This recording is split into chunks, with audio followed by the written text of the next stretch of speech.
gugma na gani ang magpatigbabaw, wa na gyud makababag ug makapugong sa duha ka mata nga adunay pagbati sa usag-usa. Matunaw man ang kalibutan apan padayon gihapon ang pagminahalay. Mao kini ang istorya sa magtiayon nga bisan kun adunay katalagman, padayon gihapon nilang gihigot ang pisi sa kaminyuon. Busa, atong sayran ang ilang istorya sa gugma dinhi sa GMA Regional TV Live. Good vibes ug pampakilig rong buntaga mga kapuso, nag-viral nga couple sa e-bike. Nagpadayon gyud sa ilang kasal niadtong Disyembre 17 human sa Bagyong Odette. Makauban nato karong buntaga sa programa Kevin ug si Maria Beronga. Mayong buntag, Sir Kevin. Welcome sa GMA Regional TV Live. Kumusta ang iyong experience sa pagpakasal human gyud miigo ang Bagyong Odette? Good morning kanatong tanan. Pagay si Kevin. Ang Bagyong Odette wala gyud nakapugong sa amo kung pasauban love stronger than Odette. Yes, no. So amo na gyud nadayon na tong December 17, 10 a.m. in the morning. Kasubay mi sa Typhoon Odette kay niaging COVID-19. Nagplan mi pagkasal June 27. Wala na dayon tungod kay sa atong pandemic.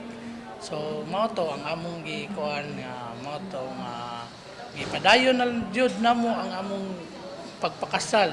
Sir, wa pasab nimi santop sa inyong hunahuna nga dili idayon ang kasal kay gibagyo naman ang sugbo nito gayuna. Wala man no niabot sa among hunahuna.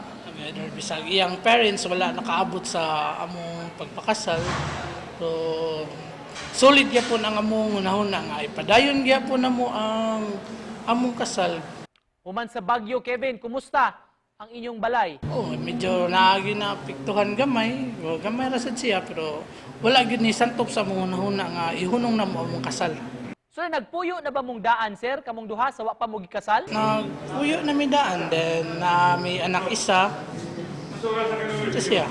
Kumusta, Sir Kevin, unsay experience man ninyo itong miigo og yun ang bagyo? Oh, nanglupad yun ang scene dito sa among dapit, pero ang akong hunahuna, dayon bakali ang among kasal, no? Or ihunong ba sa pare.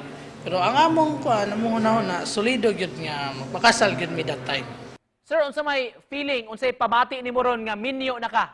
Feeling happy. Happy, then my wife, happy sa siya nga nakasal naming duha. Og syempre, sir, dito palabyon ang kahigayunan, mensahe nimo sa imong asawa nga nagtan-aw karon. Strong na kita permi na walay makapugong, bisag magyuhon ta. Naoton ta mas more pa imong pagsalig sa kuha o mas more pud akong pagsalig sa imuha. Dili ta magsigig away na pareha sa uban nga magduda-duda dili day tinuod. Love kiti ka ma. Sir, pili na mo katuig nga nag-ipon? 5 years kapin. Sir, katong sa mga nagpuyo-puyo nga wala pa nagpakasal, unsa may mahatag nimong tambag kanila? Katong wala pa nagpakasal nga nagpuyo-puyo na lang pa lang.